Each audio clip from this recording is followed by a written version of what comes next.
Welcome back, Championship Drive. I think it's fair to say LSU's got dudes. Yeah. I mean, they're full of dudes. In fact, they're the first team in SEC history to have 3 receivers catch for 10 touchdowns. Joe Burrow, we assume, is going to walk away with the Heisman Trophy. So now you look at what they have against Oklahoma in the Chick-fil-A Peach Bowl, the first semifinal, and you're trying to come up with a way to stop the LSU offense. And that's all well and good to sit here and talk about. But how prolific is this unit, McElroy will start? It's ridiculous. And what makes it so unique, we talk about Joe Burrow and his accuracy. We talk about Jamar Chase, who I think is the best receiver in college football throughout the course of the season. Terrace Marshall's excellent. Jefferson's excellent. But the 2 guys that no one's talking about that should and that make this offense really go are Thaddeus Moss, the tight end, who's extremely physical. It sets the tone in the run game and is a problem from a matchup standpoint in the passing game because he's a big guy that can run, and Clyde Edwards-Helaire. We talked about this transition to the spread and how Joe Burrow has adopted this, and they did this because he's cerebral and he's accurate. Yeah, that's all well and good, but part of it is they have a Darren Sproles replica copy in Clyde Edwards-Helaire. So those things, coupled with the fact that they put you on islands and they're going to win matchups, and Joe Burrow can keep you honest with his legs, I don't know how you stop him. I think the only thing that can stop him is their own rhythm and a really, really good pass rush, which Oklahoma does not have. How does Oklahoma match up?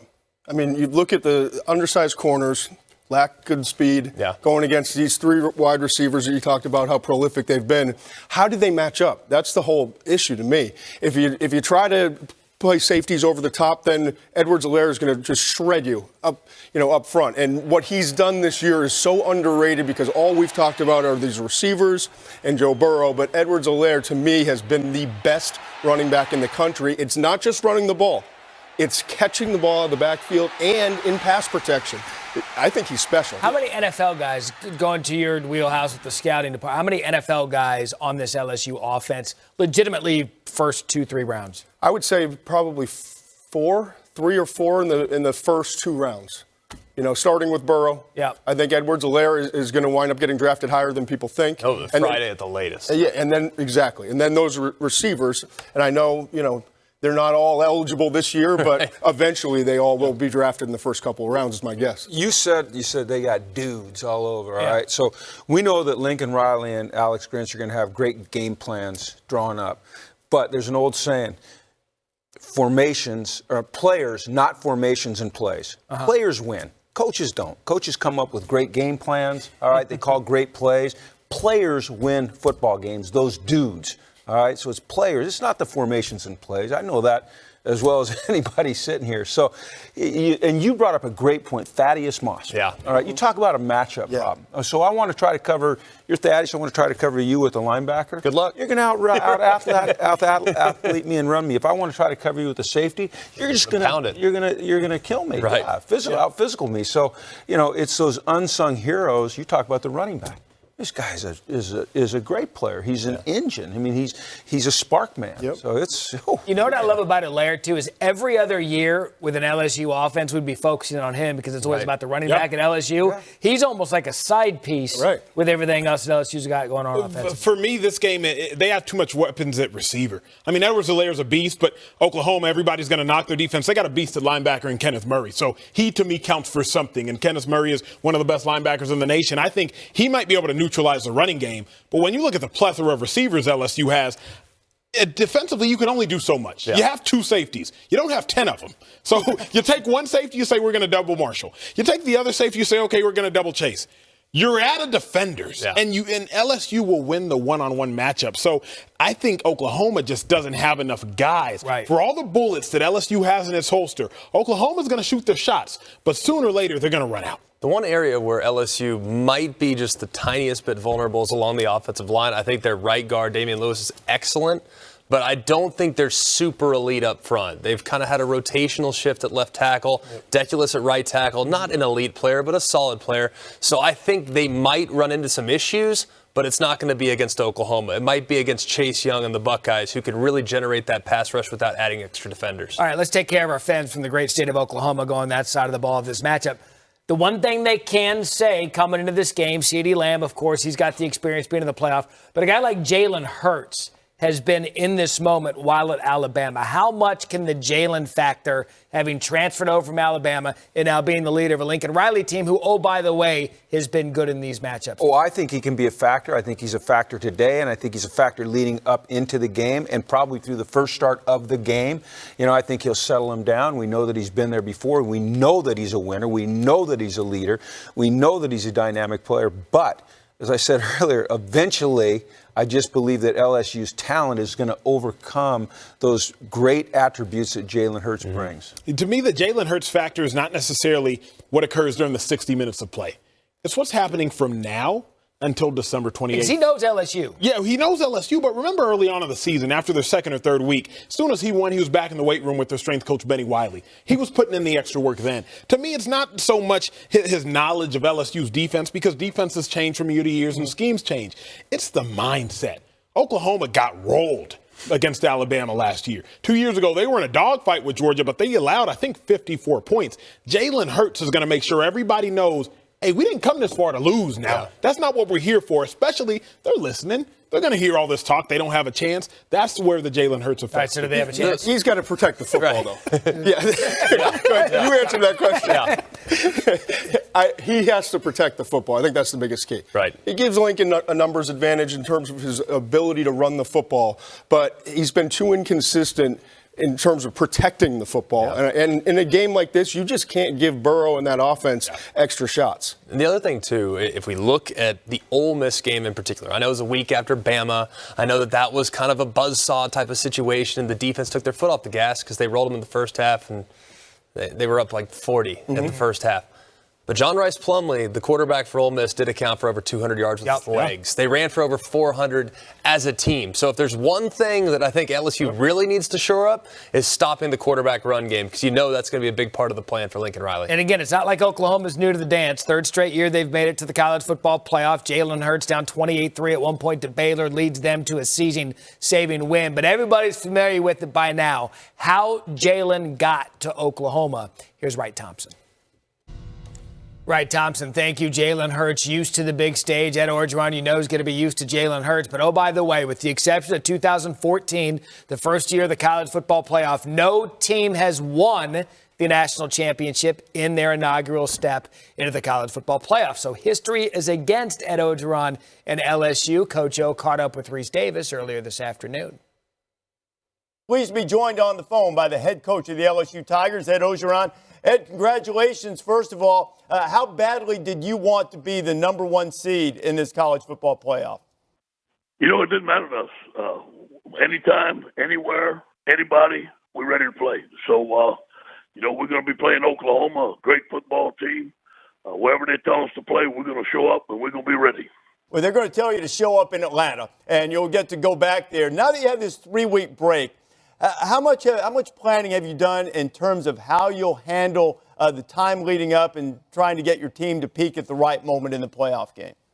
Yeah, first of all, I had my first home visit this morning recruiting. I got 2 other home visits today. Brady and Burrow both could be game changers.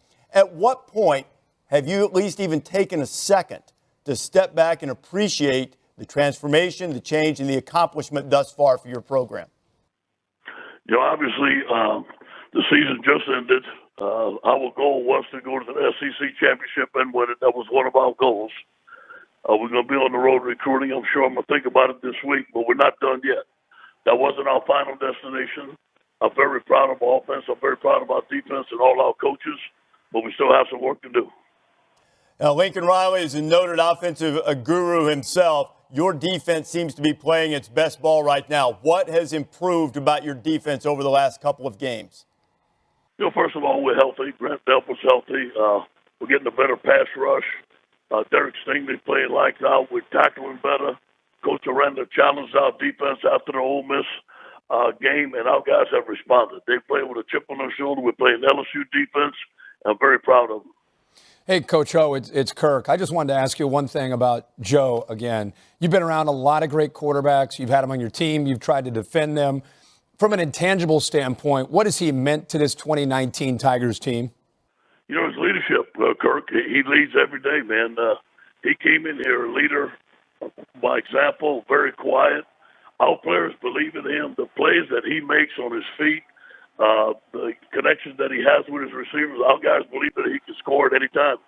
Hey, Ed, are there any recruits in New York City that you could visit while you're up there watching Joe Burrow collect the Heisman next week? I'm sure if there is, I'll find him.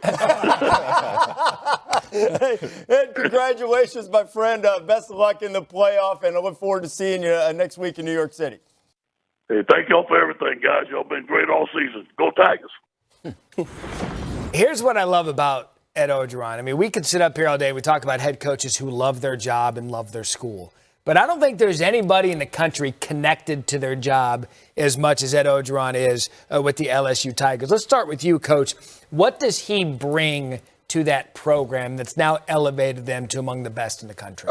Great confidence. And you said it, a great love for that state and that program and those young men that play for him. He's always deflecting praise. I think he's given his players a real sense of confidence. I think they trust him, and trust is so important when you're a head coach. Your young men have to believe that what you tell them is the truth. And because of that confidence, they can go out and play fast and they can play loose. And when you play fast and you play loose and you're talented, you make plays. And that's what they're doing. And what's amazing is he has checked his ego at the door completely. And so have members of his staff. I mean, Steve Ensminger, in this whole situation, the offensive coordinator, he's still calling the plays, by the way, but who are we talking about? Joe Brady. The entire staff has completely checked their ego at the door. They say, hey, we are all in for each other. And I feel like that culture has been kind of percolating throughout the corners of the roster. And as a result, the group is extremely close.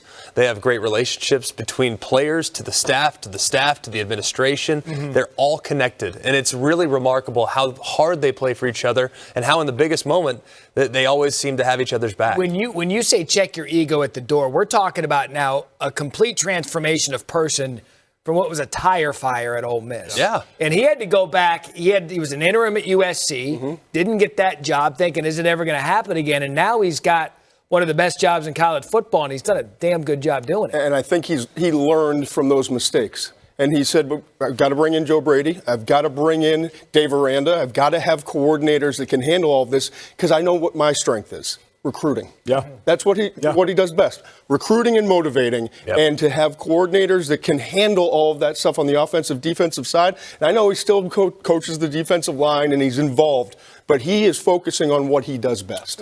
Todd's hit the nail on the head when he said motivating. An athlete follows the temperament of their coach. If the coach is cool, the athlete's cool. If the coach is worried, the athlete is worried. If the coach knows they're about to win a ball game, then the athlete knows they're about to win a ball game. I remember Coach O before one of the big-time games, he said, we coming, but then he said, and we ain't backing down. And I was about ready to run through a wall, and by no means did I play for LSU. When he said that, the players follow that. Well, I mean, when your coach says that, the players follow that. Death Valley. Yeah. Where dreams come to die. Like if you don't understand, honestly, and I hate using the phrase, you've never been in a locker room, but unless you've been in those pads and you're looking your coach in the eye and he tells you, like, hey, we ain't backing down. And it's just man to man, and it's everything you've worked for, from training camp to off-season workouts to the weight room to the sleds to all the grinding, and your coach looks at you at that moment and tells you, like, hey, the time is now. How you gonna lose? You can't lose. Then he punches himself in the face. Yeah. Right. And he rips his shirt off. Right. 100%. But look, this is a coach who, when he was named interim with Les Miles, when Les Miles got fired, and then he earned this job, it was a bit of an eyebrow raise because we knew about the flirtations with Tom Herman. But this is a guy now who probably can stay in this job as long as he wants. And when you talk to him, he said, when I got that interim job, everything that Les did, I'm doing the opposite of that. Yeah. And frankly, he is the antithesis of Les Miles in being willing to adapt and change, and look at the result. It's been a remarkable story. So Coach Ed Orgeron has his pride of Louisiana in the college football playoff for the first time in program history. Lake Carroll, former stomping grounds. What about the Rose Bowl? The Northwestern Mutual Rose Bowl game is going to be played between Oregon and Wisconsin. These teams met in the Rose Bowl 9 years ago, with the Ducks coming away victorious. However, the Badgers enter this meeting having won each of their last 5 bowl games. All right, let's talk about each of these teams. Oregon and Wisconsin played in their respective conference championship games. We saw what Oregon did to Utah. Wisconsin up 14-0 against Ohio State. Buckeyes would eventually come back and win. But I think Wisconsin changed a lot of people's minds about them on Saturday night with what they were able to do. Jonathan Taylor, one of the best running backs in the country. What kind of problems does he pose? He's an issue, and there's no doubt. And there's one thing that I think is a little bit lost is this offensive line has done a great job all year. Now, okay, so they gave up 4 sacks to Chase Young, and that's what everyone wants to remember. But this running game, yes, is Taylor the bell cow, and his involvement now as a receiver has made him a little bit more dynamic. But this offensive line has been as good collectively as just about anybody in college football throughout the course of the season. And we saw the difference in the production from Taylor, too. When you go back and look at the last couple of years compared to this year, the offensive line was dominant at the line of scrimmage, and that allowed him to get some room to go make some plays. And I think that's going to be the big key here. Oregon, everyone thinks Oregon, fast pace, tempo, speed, Chip Kelly, all that other stuff. That's your dad's Oregon. Exactly. This is a physical football team. This is going to be an old school battle. You're talking about the 10th ranked rush defense in the United States. I mean, this is a physical Oregon football team. They've got Justin Herbert that can make plays, but you know what they do? They depend on the run game. Yeah. And they run. Verdell ran for over 200 yards against one of the top defenses in the country in Utah Friday night. So I think it's going to be an old-fashioned fist fight, and I don't think, like you said, when we think about Oregon, we don't think of an old-fashioned fist fight. But watch this team. This is a good football team. They'll smack you in the mouth. And absolutely. And Thibodeau, that true freshman, I mean, that's a player, when you look at style of player around the country, he's the kind of kid we're used to seeing playing down south. No doubt about it. I think when you talk about Oregon, talking about a physical team, you're talking about a team that can both outrun you, but can also beat you up inside a telephone booth. But when you look at both teams, you could argue, disregard resume for a second. Let's take the papers, let's throw them over our shoulders. These are two teams that could argue they're the 4th best team in college football as well. Right? With Oregon, they could argue, they can make that argument. Wisconsin, they can make that argument. Like, they could argue that they're just as good as outside of the top 3 they could be considered. Now, to get back to Jonathan Taylor, as a linebacker, when you're going up against a running back, you're worried about 2 things. Can he run me over, and can he outrun me? Right? Yeah. Usually, if you see a guy that can run you over, but he can't outrun you, you're all right. You see a guy that can outrun you, but can't run you over, you're going to be all right. But then you see Jonathan Taylor, and he can both run you over and he can give you a little wiggle and take it to the house. That's why he's such a complete back. There is no game plan, let's just make sure we take care of the A gaps, the B gaps. He's going to find a gap and he's going to eat. Oregon's going to have their hands full with that one. Who do you like in this game? I like Oregon. I don't love Oregon as a winner, but you're in like with them. You're dating. I'm in like with Oregon. You're dating. But with what Arch is saying, you watch Jonathan Taylor, and he's so patient behind the line of scrimmage. Yeah. But then when he decides to go, he goes, and he gets to the second level, and he's gone. But once again, Oregon they're not a finesse team. They're a physical football team. I think Oregon's going to be really happy to be there, and this being the year and all these seniors having built up for this moment, the 4 seniors along the offensive line, Justin Herbert, who's a local kid, you just feel like they're going to give you a statement performance in their final college football game. So I like Oregon because, like what you said, they're really good in the trenches as well. And I think this is a sign of what's coming. This Oregon team is on the way up. Even though they're in the Rose Bowl already, the trajectory and the arrow with the way they're recruiting, this is going to be an every year thing, I think, in the years to come. Yeah, I think both teams are going to show up in this game. I think it's just in Wisconsin's DNA to show up to bowl games. It doesn't matter what they're playing for. Right. They want to play football, and I think that's why they've been so successful. But while I think Justin Herbert is a much better talent than a football player right now at the quarterback position, he still gives them an edge because of his ability, both with his legs and with his arm. They just need to cut him loose a little bit, I think, and let's see what he can do. Yeah, as for me, I think it's going to be a great matchup. I give the edge to Wisconsin because of what McShay said. They just like to play football. And when you're talking about bowl games, who's the more talented team? That doesn't always matter. Who actually wants to play on that day? Because this game is 3 weeks from now. And Coach, I talk about this. I mean, you're talking about 18 to 22-year-old kids. Who really, really wants to be there? I think Oregon for sure should want to be there. Jim Leonard's going to have that defense wired up. Jonathan Taylor, more than likely his last game.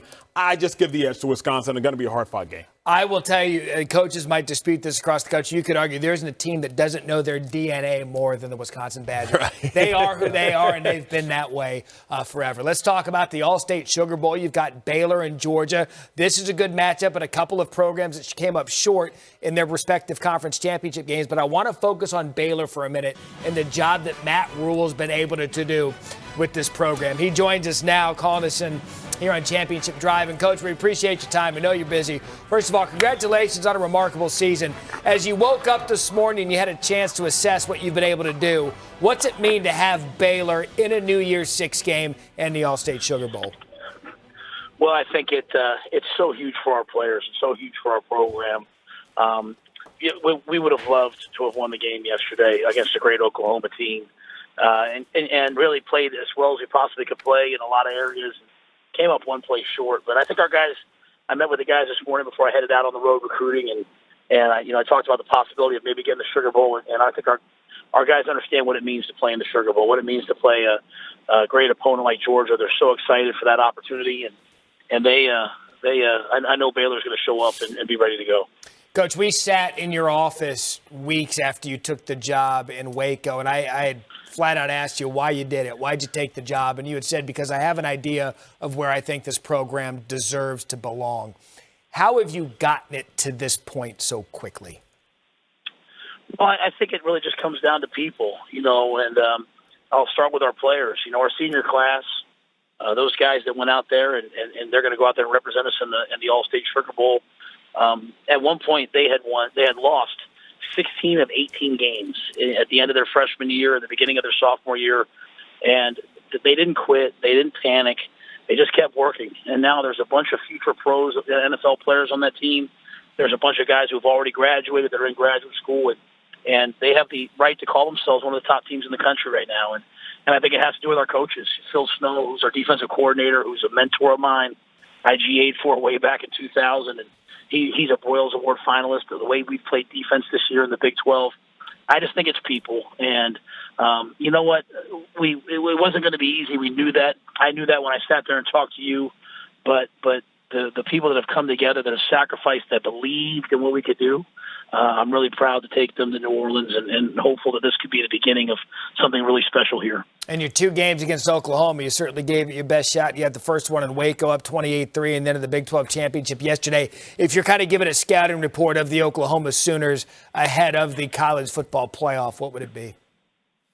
Well, I think offensively, it's really twofold. It starts with Jalen Hurts and also CeeDee Lamb. Yesterday, not a lot of extended drives against us, but a couple of really big plays by CD. And I don't know if there's a finer receiver after the catch in the country than he is. I mean, we're probably one of the best tackling teams in the nation, and he gave us fits. And I have a lot of respect for the way he plays. And Jalen is a tremendous runner, can improvise, can make big throws down the field.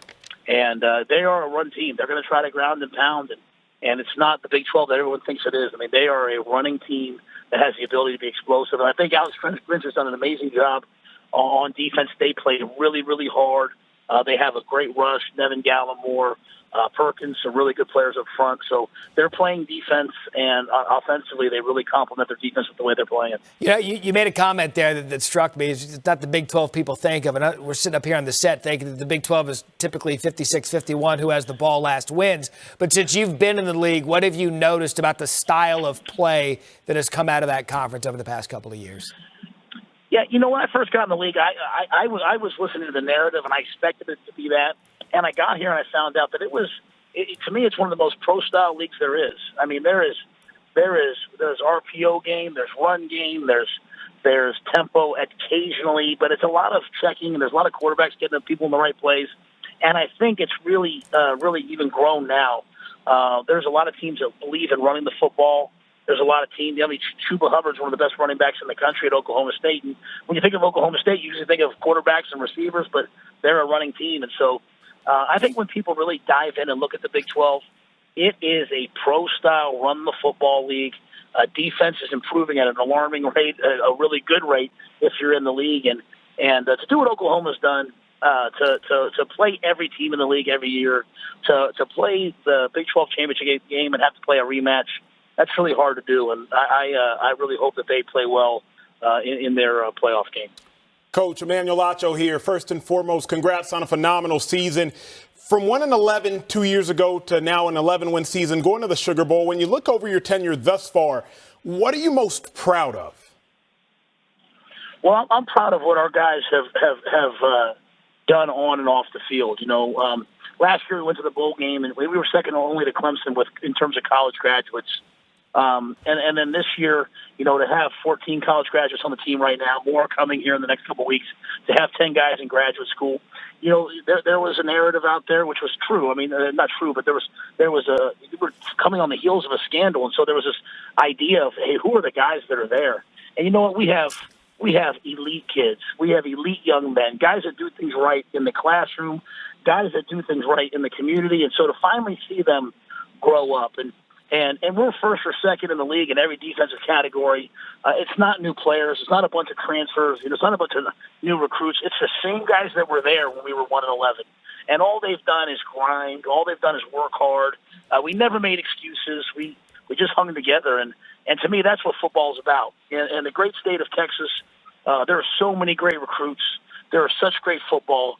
And I think our guys are really they're really standing up for their state and saying, hey, you can play defense, you can run the football, you can do it right on and off the field, and I'm proud to be out there with those guys. Coach Greg McElroy, congrats on a great year. What a breakthrough.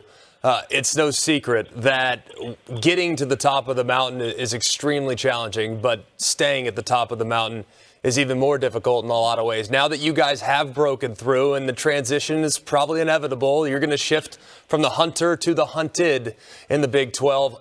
How do you anticipate your guys handling that shift and knowing that you're going to get everyone's best shot moving forward, knowing the breakthrough you guys had this season? Yeah, that's really hard, and it's funny. It started to happen in the middle of the year. Guys would come off the sideline, Greg, and be like, "Hey, it's not the same defense we practiced." And I was like, "Yeah, guys, they didn't roll the balls out this week. It wasn't like, oh, we're playing 1-11 Baylor. Let's just get some scout team reps in." I mean, they game planned you. They're throwing stuff at you, but I think it's the culture we're trying to build. I mean, we're never going to be a flashy place. We're never going to be a place that's built on things other than we're a football place. And so we want our guys to really understand the game. And so when you get in these games, I mean, we went out there yesterday and no excuses, but the guy that led our ship all year, Charlie Brewer, goes down. Gary Bohannon comes in, he goes down, and we've got a kid out there. It's 1st and 50 at the -5 with 5 minutes left, and we call a screen and go that he's never even thrown that ball. But he comes in and he watches tape on his own, and he stands behind the quarterbacks when they're getting reps, and he takes mental reps.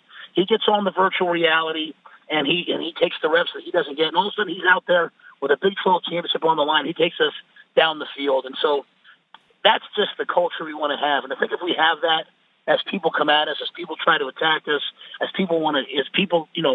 lot of teams in this league, they're not going to just concede to us now. They're going to come roaring back, and I hope our love of football and our process will stand tall. Hey, Coach, it's been fun to watch you guys this year. Congratulations on a remarkable season. Happy holidays to you. Best of luck the rest of the way. And save me a seat at the barbecue joint out there in Waco. Jaspers is waiting on you, my friend. All right, Coach. Matt Rule, head coach of the Baylor Bears, joining us. What a remarkable season and turnaround it's been for them. The PlayStation Fiesta Bowl features Ohio State and Clemson. I tell you, this is a good game. Buckeyes have lost 2 of their last 3 trips to the desert, including a 31-0 loss in the 2016 game. That game against Clemson.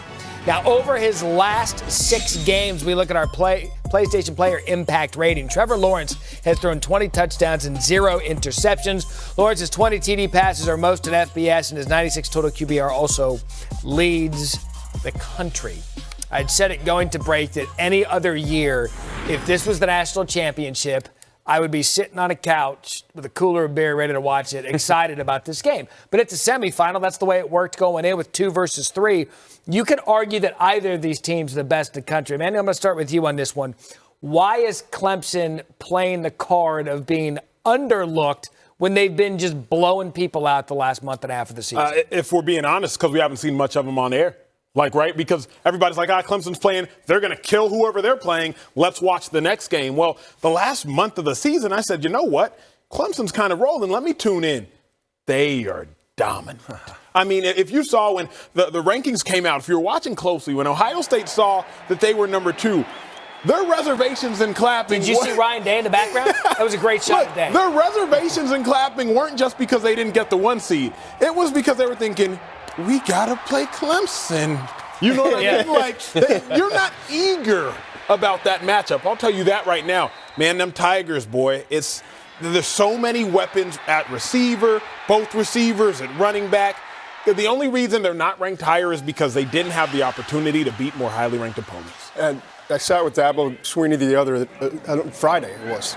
And I couldn't even get the question out. And the question was going to be, you're always positive, you always have the same energy, and you've been consistent every single time I've sat with you. But this is the first time that you are kind of defending your team. And before I finished the question, he jumped me.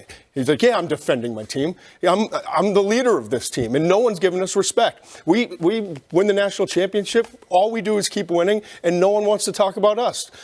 Clemson is right there, but everyone wants to talk about Bama. Everyone wants to talk about all these other schools. So he's used this as motivation. The players are buying into it. And the other thing I'll say, too, that offensive line, in about 20 years of evaluating Clemson, they've always been kind of average up front at best. Great weapons, good quarterbacks, but not great up front. This year, it's the best offensive line that I've seen from Clemson in 20 years of evaluating them, and it's allowing Trevor Lawrence to get back from an early start to the season, which was up and down. It's allowing Etienne, the running back, to have explosive plays, and I think they're the most explosive offense in this 4 right now. Is Emmanuel right because look, I'll be the first to admit it. When you see Clemson play, they're up on a team 21-0 right away, and then you do flip it. Like you're done with them because they're blowing everybody out. Is that part of it? Because I've been trying to figure out why we're not talking about Clemson in the same breath we would talk about a defending national champion like we would Alabama or Ohio State or someone. Because in the week leading up, even in their biggest game on paper coming into it was week 2 when A&M at number 12 in the country was rolling into Clemson, who at the time was sitting up top of the rankings. That was the second biggest game that day behind LSU and Texas. Mm-hmm. So even in their biggest moment, they still were the second most talked about game leading up throughout the course of that week. So what game were you going to totally sell out for? Was it going to be NC State? I know it was on ABC at primetime, but there hasn't really been that opportunity for them to captivate an audience. We've had them twice. We had them against North Carolina, and they almost got. Mm-hmm. Part of the problem was the offensive line that you alluded to, and their backs more specifically struggled with the pass rush. And those guys were getting home, and Trevor Lawrence was feeling the heat, and he couldn't ever get comfortable within the game plan. But we saw him 7 or 8 weeks later when they played against South Carolina. That was a completely different team. A team that was explosive through the air, a team that was really going to be more methodical by using the ground, and Trevor Lawrence using his legs as well. Mm-hmm. And then the willingness, too, to throw the ball underneath, which I think he struggled early in the season with. So I think this team has grown by leaps and bounds. Them and Florida, the 2 most improved teams I'm seeing this year. And Clemson, I think, might still have their best football in front of them. We all assumed going into the season that they were going to be here today. And we all said, well, their schedule isn't very difficult. And I think we failed to overlook just how good a football team they are. And we've talked a lot about their explosive offense. This defense is special. It's the best defense in America, and they attack you from every angle. You know, Matt Roy just said a second ago, the team that they almost got by was North Carolina. Their head coach joins us now, Mack Brown, who sat in these seats up here playing TV. Back has North Carolina in a bowl game. Coach, congratulations on your first year back. When you heard the narrative about Clemson throughout the season, what were your thoughts when you heard about them maybe not being as good as they were in years past? I thought that Dabo should pay all the media for saying they weren't any good because he loves the chip on the shoulder role, and they're great. And here he was saying, listen to these guys, man, they don't think we're any good. I thought it was perfect for him. Their teams usually start slowly. Remember, they lost to Pittsburgh early. I even called the game that they lost to Syracuse at Syracuse. And they come back and win national championships. And it'll be a great game with them and Ohio State. But also, I think Clemson has a great chance to win the national championship. They're good in every area. Mac, what was it that you and your staff saw on tape leading into the Clemson game that really gave you guys success all the way until the final whistle? We wanted to slow the game down, so we actually huddled up, and we're a tempo team, but we knew we didn't want to let their offense stay on the field. We forced a couple of turnovers. We wanted to keep the game close till the fourth quarter, put pressure back on them. And then we were healthy at that time in the secondary, and we changed up a lot of different looks to try to confuse Trevor. The hardest thing for them, they're good on defense. They're not the NFL defense they were last year, but they're really good, especially Simmons. But when you look at their offense, they've got three receivers that can beat anybody one-on-one. ETN's one of the best running backs in the country. Trevor Lawrence is 6'6". He can run like a deer.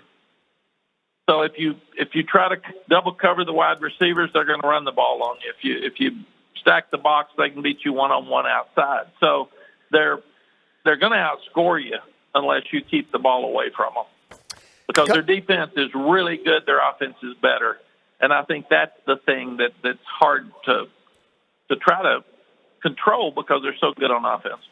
You know, one of the knocks on Clemson, I guess, for being honest about it, is the schedule. They do have 2 out-of-conference games with 2 SEC schools in Texas A&M and South Carolina. But really, the knock on them throughout the year has been that the ACC schedule has not been great. You are now back in, coach, and you coach at an ACC school. How would you assess the overall health of your conference, top to bottom, in football? I think the conference has got a lot of parity other than Clemson. It seems like it's very similar to when I was here before. Florida State was better than the rest of us, and the rest of us were trying to catch them, but that's not Clemson's fault. And I think sometimes it was really sad for me when Clemson beats us 21-20 and they drop them in the polls because it was us. I mean, give us credit for playing well. It's really bad. Hey, they just beat North Carolina by 1 point. Drop them down, man. So I really felt like give us some credit in this deal, because when somebody plays bad, somebody else plays good. But I don't think that's Clemson's fault. I think they're really, really good. And I think we'll see that in the Ohio State game. I think that'll be a great matchup. Coach Maniacho, man, enough about Clemson. Let's talk about you and your successes this year. You go from a 2-win program, taking them to 6 wins and a bowl game. I know at Texas you did so many phenomenal things. I was there for a lot of them. Where does this rank amongst some of your best seasons? I don't care about the record, but just the fun you had and the success you had. Manny, I think it's probably the most fun I've ever had, because I took 5 years away, and I realized what I missed was the players. I missed the mentoring of the players. If you're not careful, you were on a team that was 25-2, and we lost the national championship after losing Colt McCoy in the national championship game to Greg McElroy, by the way. I knew that was coming. Well, he was going to bring it up, so I might as well bring it up anyway. Leave me to it. But I wasn't happy. I was mad that we lost 2. I wasn't happy that you guys won 25. And one of the real regrets in my life is that I should have been bragging on you about 25 wins instead of being miserable about 2. And I asked Coach Royal why he quit coaching at 52 years old. Coach Royal won 3 national championships at Texas, and he said, when the losses became devastating and the wins became a relief, there was no joy. And that's the way I got at Texas. I'm going to have fun. I'm still not going to enjoy losses. I told Sally I'd be okay. I'll handle losses better. I'm not. And if you ever start handling losses better, you should quit. Because you put so much in, you want to win, man, and you compete. But if it's an ugly win, Manny, some of your guys, we beat Colorado 38-14. I was mad because it wasn't good enough to beat SC, and it wasn't good enough to beat Oklahoma. And that's stupid. It's just stupid. So I was worried more about the wins, I think, subconsciously than the players. And I love the players now, and I'm having fun with them. I loved you guys, but I'm not sure that I showed it as much. So I'm eating breakfast, lunch, and dinner with players and mentoring them, and it's a lot of fun. You love some players more than others. I'm sure you love Sam more than him. In reference to Sam as no brother. question. Coach, Greg McElroy. No. I loved Manny when he was making tackles. That was it. Absolutely. Understandable. Coach, what's next for this program? Obviously, we're excited for your bowl game. We're thrilled about the matchup you guys are going to have against Temple. But what's next?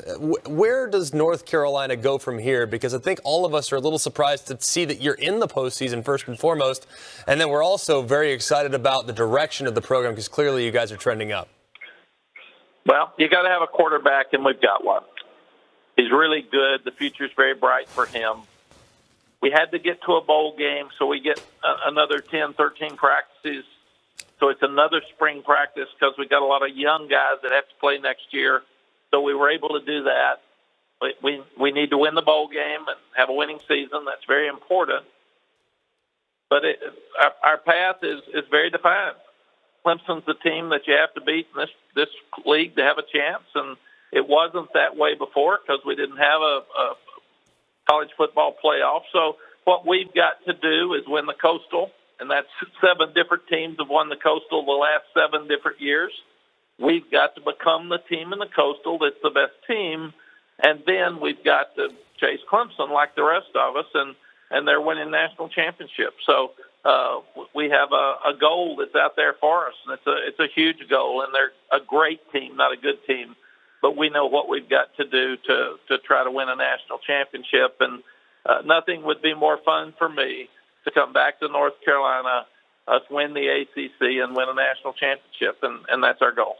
Hey, Coach, best of luck the rest of the way. I know we had so much fun watching North Carolina play football this year. On behalf of everyone, though, here in Bristol, this offseason, have Miss Sally get you some dancing lessons or go dance a little bit more. So when we get those videos in the locker room, we get a little more moves. The guys did tell me, Coach, just be natural, just be you. And I said, I have been. It's not working. We're going to have to change. Coach, good luck, man. Happy holidays, and good luck in the bowl game. We certainly enjoyed watching you back on the sidelines. Thanks, guys. Appreciate what you do.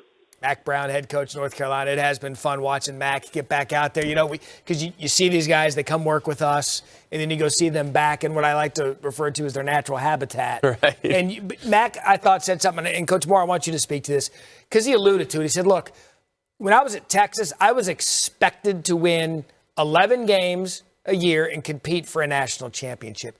He didn't enjoy it the way he's enjoying it. Yeah. It's easy to lose perspective about what the job of a head football coach in college is really all about. And certainly you have to win, because winning allows you to continue to mentor. It allows you to continue to inspire young men to reach their dreams. It allows you to continue to have an impact on a university and a community. It allows you to continue to do what you love. And sometimes you have to step away and really realize what you're missing, what's important to you, what you value, and then when you step back in, you're much better. Yeah, Mac, he alluded to it. He said, we went to Colorado, and I was on that team in 2009, the year we went to the national championship, and we beat Colorado handedly, 38-14. It was as if we got cussed out after we had won that game because it wasn't good enough. Mm-hmm. When you hear him in his voice, I could just hear his heart so much happier, and even him saying this is the most fun he's ever had. He was able to step away from it, even with all his wisdom and all his coaching experience, to step away from it, go to UNC now and realize, you know what? Enjoy each and every win because they're hard to get. So from a player that played for him when the ceiling was extremely high and the bar was extremely high, you can hear in his voice now kind of where he is as a man, where he is as a coach. We heard Chris Peterson say it when he stepped away from Washington. He's like, I wasn't enjoying the big games because I was so focused on that week preparing my team to get a win. I didn't step back and enjoy it. Now we see Mack Brown. He's got North Carolina back in a bowl game, and like Greg alluded to a second ago, they are trajectorying that way. Did I just make up a word? I think I did. Trajectory. It works, though. Look, everyone knew what I was talking about. Webster's. Either way, Mack Brown's got North Carolina going. We'll continue to break down the bowl matchups here on Championship Drill. This is where it really gets fun. Daily Doug Kazarian is here of Daily Wager fame, weekdays, ESPN 2, 6 p.m. Eastern. Also on weekends during football season. Sunday, 9 a.m. Sunday, 9 a.m. So you can get ready for all the football, talk all the bets, which is why Doug Kazarian is here with us. We're going to start with the semifinals. We had kind of touched on it earlier about things that stood out to us. And the lines in the semifinals in particular are telling. Talk about that. Yeah, this is when the whispers at the water cooler start in the workplace. Who you got?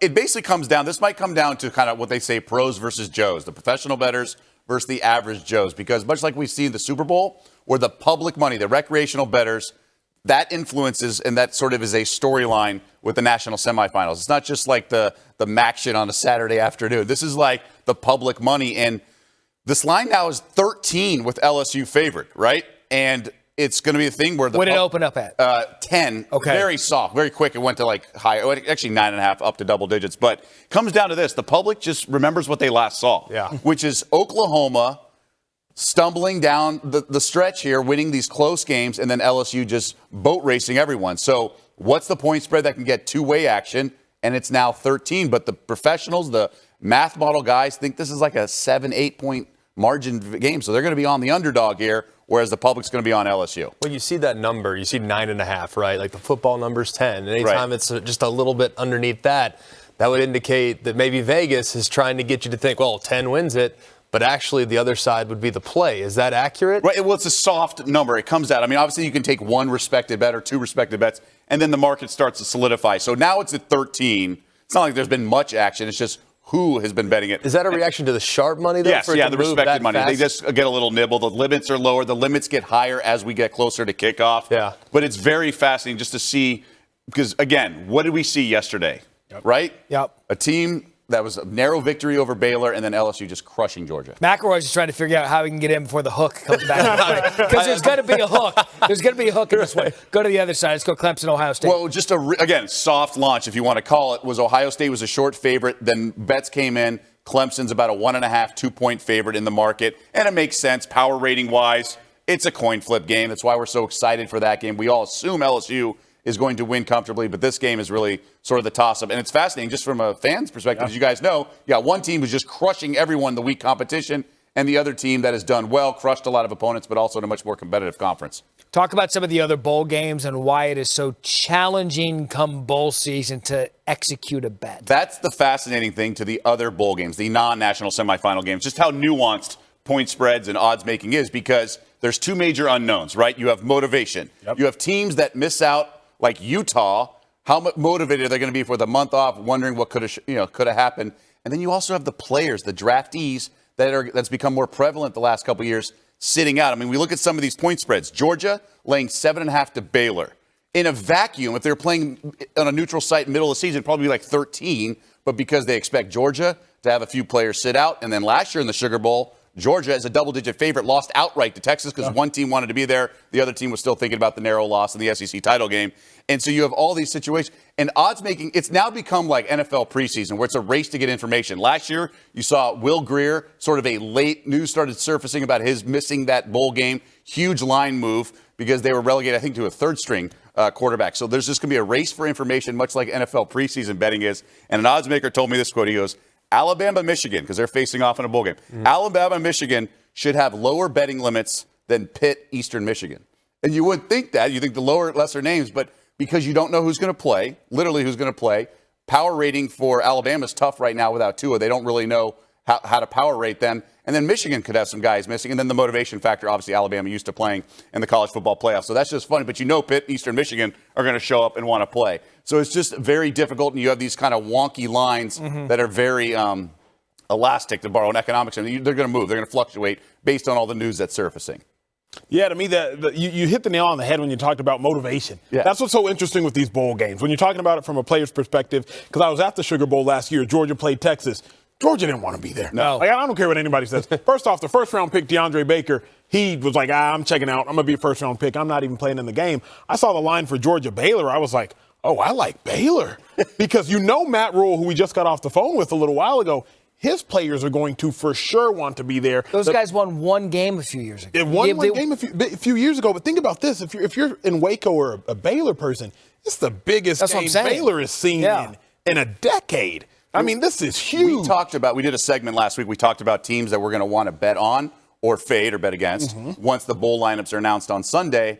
And one team we all throw is Louisville. I mean, this is a team that was just a disaster at the end of last year. New coach, Satterfield comes in. They are bowl eligible. Yeah. You know they're showing up in their bowl game. Yep. You know, things What's like that line? I got to scour, Matt. Yeah. That's the most random wants to circle it. It's a random game. I'm trying to find some good. He's got all 40 bowl game lines memorized. Right I got the pop-up ads covering it. All sorts of stuff everywhere. All right, I'll take you off the hook on that one. But the other interesting thing I think to consider is the teams that are hard to prepare for. Last year, I called the Houston game versus Army. Oh. And I was looking, I was like, man, Houston's about to get rolled. And I knew they were about to get rolled because Army's a game of discipline. Playing a zone read, a triple option type of team, you have to be disciplined. The games leading up to that, Houston had about 3 offsides penalties defensively. If you really look at the tape, you realize if you can't even watch when the quarterback says Hutton snaps the ball, you sure as heck can't realize do you have the running back or the fullback or the receivers. So when you're looking at teams like Air Force,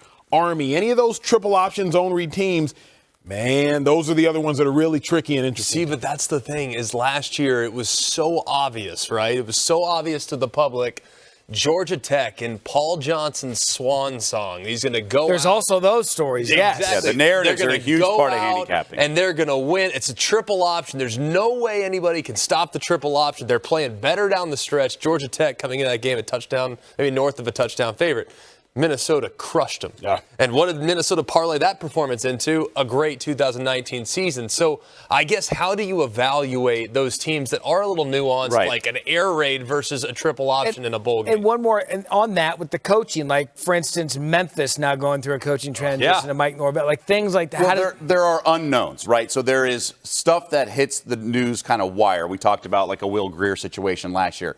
That's not baked into a line. So we have a segment called Numbers versus Narrative. Yeah. So there's a narrative, whether it be the coach's last thing, the coach. You know, a lot of people thought maybe Lane Kiffin was worried about his next job, wouldn't be focused on the game plan for Sunday's championship. Would they drop 60 Obviously, something? they blew him out, right? So there's sometimes that are narratives, and whatever those are, whether it be like down the final 4 weeks of the NFL regular season, teams that are more motivated versus teams that are. That's already in the line. You know, you see teams. There's already a tax on that team, so to speak, on that point spread. And then, look, it's a round sphere with 2 points. Sometimes it's just random, and we want to take a narrative after the game and make it fit with the outcomes. Like you said, Minnesota launching to next season. Sometimes there is. But I remember you guys were just talking to Mac Brown. I remember there was a Holiday Bowl about, 8-10 years ago where they wanted to use that bowl game as a launching pad for the next season, and they were awesome in that game. So you have to dig deep, read the internet, and find those quotes because the reporters are obviously putting them out there. But it is completely nuanced, and it's a different animal than the regular season. How much did Daily Doug just show his Ivy League education? He loved it. He talked about baking in lines, elastic, and a tax on something. This is great. That's that Brown education. It's just like Wall Street. He did not use trajectorying. He did not. Like you did. So you know that's the difference. We got 3 Power 5s and an Ivy League. That's all those right there. Doug Kazarian, Daily Wager, weekday 6 p.m. Eastern. Expected to hire Sam Pittman and Eli Drinkowitz headed to Missouri. Let's hear what Norvell had to say at his introductory press conference this afternoon in Tallahassee. This is an exciting day for Florida State football, the future, and what's to come. And I can tell you that this is going to be an incredible journey. And I am honored to join hand in hand, step by step, with all of the Florida State family in helping to take one of the most iconic brands and iconic programs in college football and return it to where it's supposed to be. You talk about a coach in ascent. He was just offense coordinator at Arizona State a few years ago. It's the head coaching job at Memphis. Now he's taken over a traditional power in Florida State. Coaching hires can be awkward, as can phones falling on the set. And this is a time of year in a transition where we see it all of the time. We hit bowl season, vacancies come open, searches happen, jobs are filled. Coach, I'm going to start with the coach. What's the biggest challenge of a coaching transition? A team that's still playing? Yes. Overcoming the loss of your leader. You know, the guy that's led every meeting, that's talked to you after every practice, that's set the course for your program, and all of a sudden he is gone. And I think it can work a couple of ways. I think there's initially tremendous disappointment amongst the players. It certainly affects your staff. It affects recruiting, all those things. But I think then at some point that can also become a rallying cry as you prepare for a bowl game. You know, you say, listen, we can do it without him. whoever the interim coach is, he comes in and he sets his course, and you jump on board and you believe it. So I think it can go either way. And these are tough decisions for the coaches. They're decisions that they have to make for themselves, for their families, but they certainly do affect a lot of people in a very dramatic way. Yeah, I think as a player early on, especially a young player, there's a little bit of betrayal, if I can be honest, right? Mike Norvell, everything he did at Memphis, phenomenal job. You're selling those guys. Hey, we're winning championships. Mm-hmm. Hey, we're all in this together. We're about to go do this thing. We're about to make it to a New Year's Six bowl game. We're going to represent for the group of 5. And then all of a sudden you look up and your coach is gone. And like Coach just alluded to, Coach Norvell has to do what's best for him. And now obviously he's, I'm sure, going to do a phenomenal job at Florida State. But as a player, after you get over that betrayal, you realize, like, look, we still got a game to go win. Yeah. I got to go play for the man to my left and the man to my right. So first you got to swallow that pill, and I know that firsthand. Will Muschamp, he departed at Texas when I was there, and Manny Diaz came over. And at first I was like, wait a second, Muschamp, you just said we were in this together after going 5-7. We were all supposed to right this ship. Yep. And now you've gone to Florida, and I'm still here. So after you get over that, then you realize, you know what? I still got to play for the name on the back of my jersey, name on the front of my jersey. I still got work to do. I think specifically for Norvell and Florida State, it's going to be interesting to see how long it takes for him to develop the players that are there and to bring in some more talent. Yeah. Because it's changed, and this is a difficult job now. It really is. And yes, there's talent in Florida, there's no question, but you got to beat Clemson. Mm-hmm. And right now the gap is so big between Clemson and everyone else in this conference, including Florida State. And I know, the last regime, they were trying to build things the right way and really develop a sense of team, which seemed like when Jimbo Fisher, that things had kind of fallen apart at that point. I think one thing that's really challenging at today's day and age of taking over a new job are unrealistic expectations. Yeah. Now, I'm not ever going to tell a fan base to settle. Mm-hmm. You shouldn't. But I also think that right now, the sense of urgency for these coaches as they get to a new job has never been more dramatic. He's taken a job, and signing day is literally 9 days from December 18th. So you're already behind. You're a class behind. You're trying to recruit. You're trying to salvage a class. And then you're expected to go out, depending on where you're at, to go and be competitive immediately. You want to know why? Because a couple guys have been able to do that. And they all think that they're getting that difference maker. So I think that it's a really difficult time to be a coach, especially with the money that's changing hands and the expectations of some of the programs that we just saw fill a void. Up next for the Florida State Seminoles, they've got the Sun Bowl. They'll take on the Arizona State Sun Devils, who just went through a coaching transition a couple seasons ago. We assume Odell Haggins, he's been the interim coach for the Florida State Seminoles. He will lead Florida State in that game against the Sun Devils that December 31st at 2 Eastern. Joining us now, the head coach of the Arizona State Sun Devils, Herm Edwards. Coach, we appreciate your time tonight. And when you look at this matchup with Florida State, what do you expect with the program going through a coaching transition? Well, I heard you guys, as you guys were talking, I was on the line and listening to some of the commentary there. And I think you never fail to realize this when you're in football. Coaches and players, they're all independent contractors. Mm-hmm. That's just the way it is. That's the nature of the game. And I've been in it my whole life. Now, the key is, can collectively they come together to make sure they're successful? Because being an independent contractor, when you're successful, your value goes up. And I think in the situation they're in right now, they're having a coaching change. These players, they're football players. And there's always change in football. That's just the way it works in sports. And you know it from a young guy. Look, these guys are used to change. High school players don't go to the same high school hardly anymore. They change 2 or 3 high schools. So change is part of their DNA. So as much as we say, well, it's going to affect them and all that, I don't know that so much. I just think that they've grown accustomed to change. Having just been in that spot of having to take over a program as a new head coach, you're uniquely qualified to speak on what goes on within a program in that moment. What are the biggest challenges for a new head coach to come in? You inherit a roster that you didn't recruit, and a lot of the times you inherit a coaching staff with some of the holdovers that you didn't hire. Well, I think the first thing you do is you evaluate the coaching staff because there's good coaches there. Now, they might not fit your philosophy per se, but they're still good coaches. And then you look at the players because you're not inheriting new players. You're not getting rid of the players. They're there. Okay, so what can you do when you watch them the time that you'll watch the team now? And I'm pretty sure Coach would do that no different than I did. It's kind of ironic because I took over and this team was playing in the same bowl. So it's just kind of ironic. And what you do is you evaluate the players. I mean, that's what you're going to do. You're going to evaluate the players on your team and see what fits. You can't get a whole new roster of players. That's not going to happen. You're going to be in the recruiting business, as you guys just stated. You're probably some guys have already committed.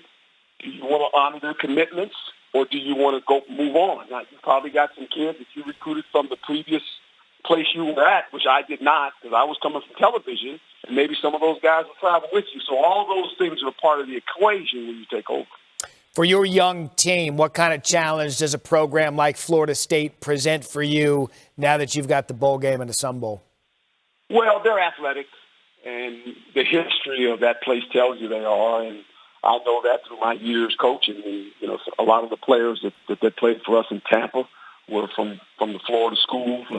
I've had numerous players play for me. One of my better friends that obviously is a legend down there is Deion Sanders. Kind of ironic because I just talked to him about 3 days ago. So with that being said, look, these guys like playing football. It's a bowl game. They'll be excited about playing.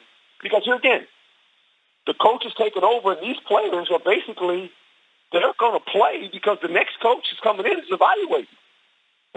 So you're playing for the next coach. Coach, specifically at Arizona State, where are you from a talent perspective, and where do you need to get better? Well, for us, depth. You know, when you think about us, we just had our senior banquet tonight, and 17 seniors are leaving. And lo and behold, next year there's only 7 seniors on this team. So, you know, we played this season with 32 freshmen, either redshirt freshmen or true freshmen. So we're very young. We have to build our depth. That's what we need. We need depth. And that's the whole key to college football. Because when you think about the games you play and how many you do play, there's always some injuries that occur. And if you have no depth, for us, our depth is another freshman that goes in the game. So, you know, that's a good thing in a way because they gain experience. But while they're gaining experience, they're going to make errors.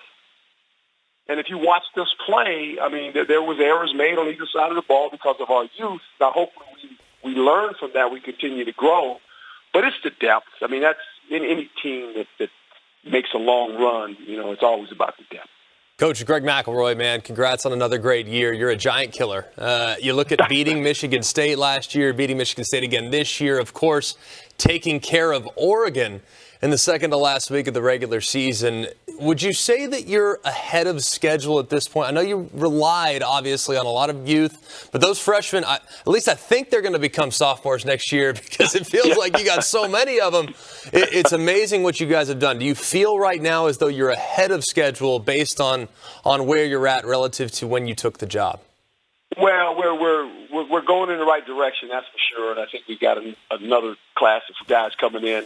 If it all works out, we'll have another good class of players coming in. So it's kind of been, you know, unique in that sense, in the fact that we have so many young guys. And as you mentioned, you know, be able to go on the road and beat Michigan State, a ranked team, and we went on the road and beat Cal, which was ranked, and obviously Oregon. But it's kind of funny, you know, they're so young. This is what they don't understand. It's like, a lot of these guys don't get it. It's like you know, when they play, it's a new experience, and it's not like, well, it's Michigan State or it's Oregon. It's kind of like, oh, okay, that's who we play.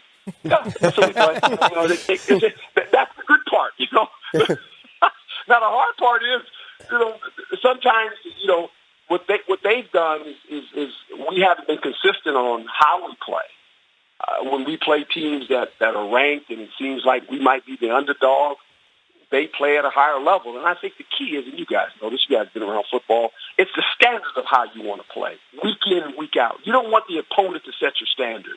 And that's what we're going through right now, trying to play at a high standard every time we play. Coach Emmanuel Acho here. Congrats again, obviously, on a great season. You've coached a variety of men across a variety of generations. What's the hardest part about coaching in college right now with all the distractions? Well, you just mentioned it. How many people are in their life when they leave the building? Due to the fact of social media and that thing they carry in their hand. That's their lifeblood. And that's the thing that you always guard against, is the fact that who else is talking to them, right? Outside of being a football coach or their teammates, who else is influencing them? How many likes are they looking for when they click their phone on, right? So that's what you're dealing with, and that's the world we live in. Every coach, it doesn't matter who you are now. You can say, every coach in college football. It's what are your part? And I always tell guys this. I tell the freshmen too. You leave from high school and you come to college. You're going to have a lot of idle time on your hand. What are you doing to fill it with that idle time?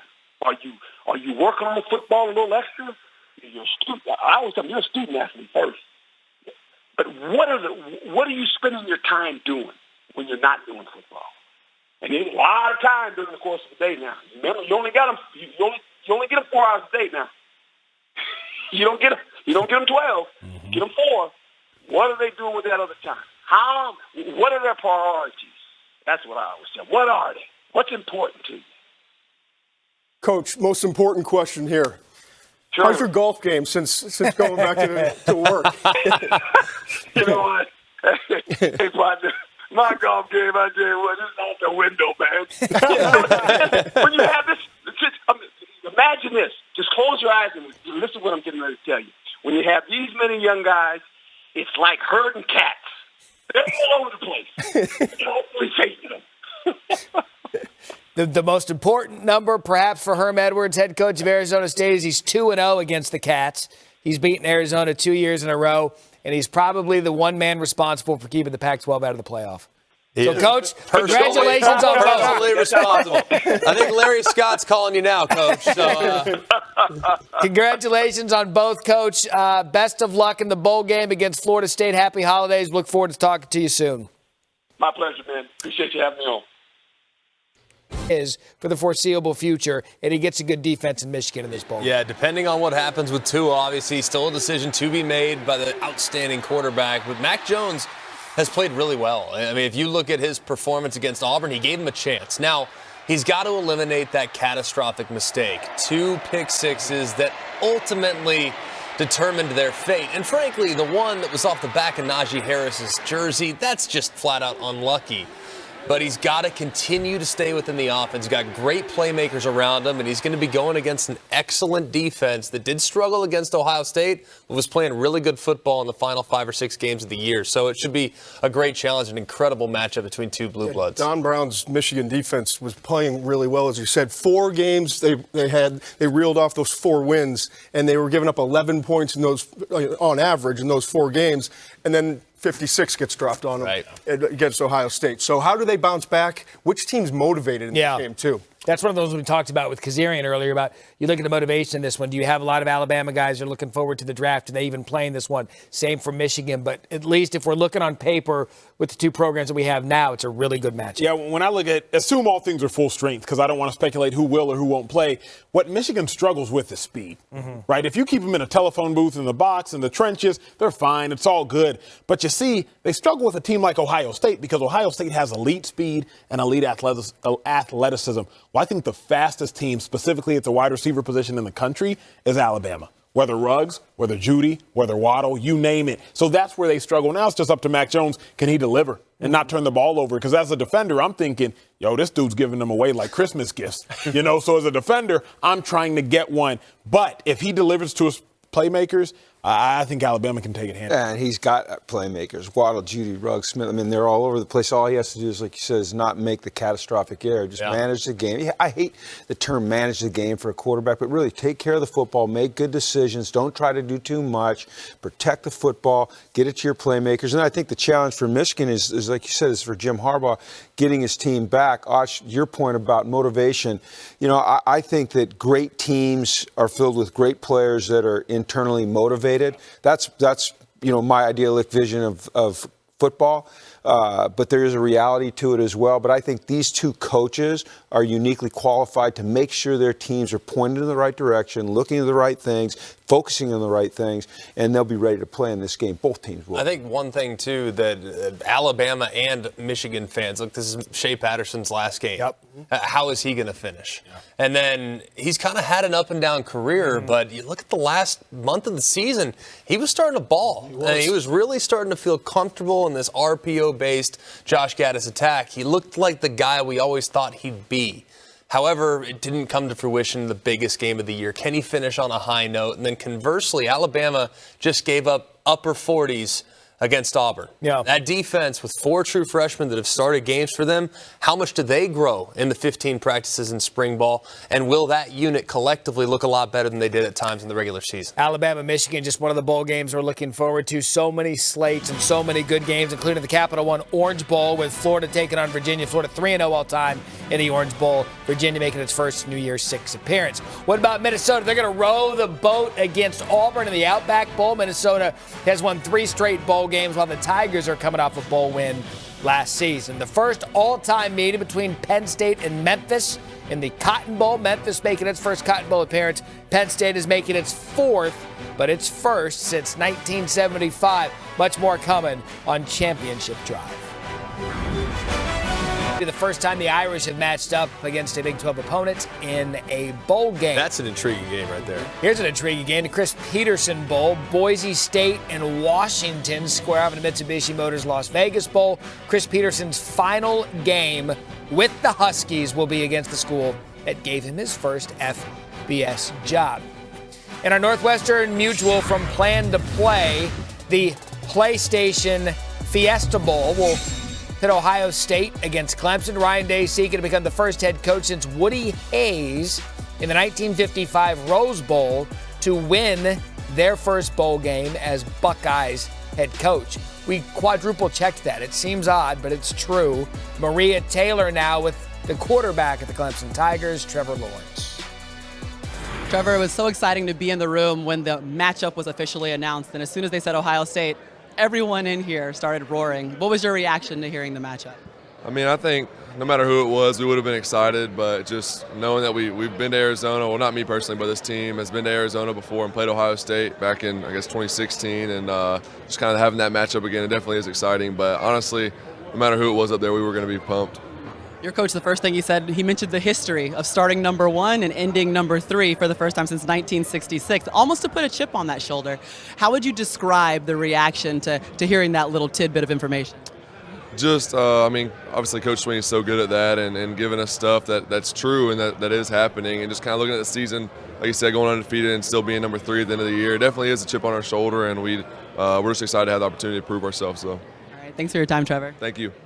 All right, Trevor Lawrence gets that Buckeyes defense, and we know it's a good defense led by Chase Young at the PlayStation Fiesta Bowl. In the 2-3 matchup, LSU-OU, Chick-fil-A Peach Bowl, the 1 versus 4. If there's one theme in this playoff, 3 of the 4 quarterbacks are leading their respective programs after transferring from another high-profile school. If Burrow wins the Heisman, he would be the 3rd straight transfer quarterback to win it. All of this is to say, gentlemen, it's become free agency with quarterbacks entering the portal and going to a new school, and they have immediate success. Good or bad for college football? I don't love it because I feel like if you abandon ship, we just saw 8 names, but there are a lot more than 8 guys that go into the transfer portal on a regular basis. So the likelihood of you reemerging at a place and having an incredible career is a lot smaller than that of you going somewhere else and then falling off into going AWOL and no one ever sees or hears from you again. There's a million examples of that, but I do think what's remarkable about that is all those high-profile transfers. The one that stands out, Joe Burrow naturally. Coming out of Ohio State, he had 5 opportunities, only 1 in the Power 5. That was LSU. Others were Cincinnati, several in the American, and I think there might have been one more in the ACC, but it wasn't really fully bona fide offer, hey, you can come be our guy. LSU was the only big-time opportunity where he could chase a championship. And look, he happens to be maybe the best of the bunch naturally when looking at him, not just as a prospect, but obviously as a college player. Yeah, I love it, honestly, just because a lot of those guys, and not even just Burrow, had much success. Look at a guy like Shane Buechele. Leaves Texas, goes to SMU. They're sitting there for the first time since 1984 at 8-0, 9-0, had a phenomenal season. You look at even Kelly Bryant, started off the season hot, obviously ended up fizzling as of late. But you have some superstar guys that are allowed to reach their maximal potential. And just because it doesn't work out at one school doesn't mean it's not going to work out at another school. And we've seen some tremendous, phenomenal storylines. Nobody would have known the name Justin Fields in the manner that we have. 40 touchdowns, 1 interception. Think about that out of Fields. Does it give them an easy out to run away from competition, Coach? It does. That doesn't mean that's what they're all doing, but it absolutely does. I don't love it, but I understand it. Yeah. You know, I think our infatuation with the immediate, and these kids, if they're not accessing immediate success, look somewhere else rather than look within. I think that can be poisonous. And I think you make a great point. There's so many that enter the transfer portal that we don't hear about them anymore, rather than sticking to it. So I don't love it, but I do understand the young mind, and I understand their desire to be successful, to be the guy, to reach their potential. Tell you one thing. Traveling around the country, doing different games every week, talking to coaches. The scary part is that for a coach, what happens to the backup? And all of a sudden the depth. I mean, look at Georgia and what happened. Jake Fromm obviously keeps his job, but they go lose a couple 5-stars, and now you just wonder about the depth of the quarterback position in a lot of schools, and coaches are scared to death of that, and sometimes they're out playing a guy a little bit just to make sure that they keep him happy. We have just under a minute. Quickly, I want a final thought as we say goodbye and get into bowl season. I think final thought, the committee got it right. They made it very easy, but I think overall committee got it right with the order of things. And I think as a college football fan, when we've looked at the playoffs over the last several years, I'm eager about both the semis and what will inevitably be the championship game. I don't see any glaring blowouts. Final thought. I don't want to play Clemson. Thank God for the 14 playoff. Because if we were in the BCS era, Clemson would be watching Ohio State and LSU play. Yeah. That would be a travesty. 12:59 last night. It was LSU for me. 1 o'clock. It was Ohio State. As we sit here tonight at 10:59, it's Clemson. Let's go. There you go. We've come full circle. Thank you, everybody, for watching. Enjoy bowl season. This has been Championship Drive.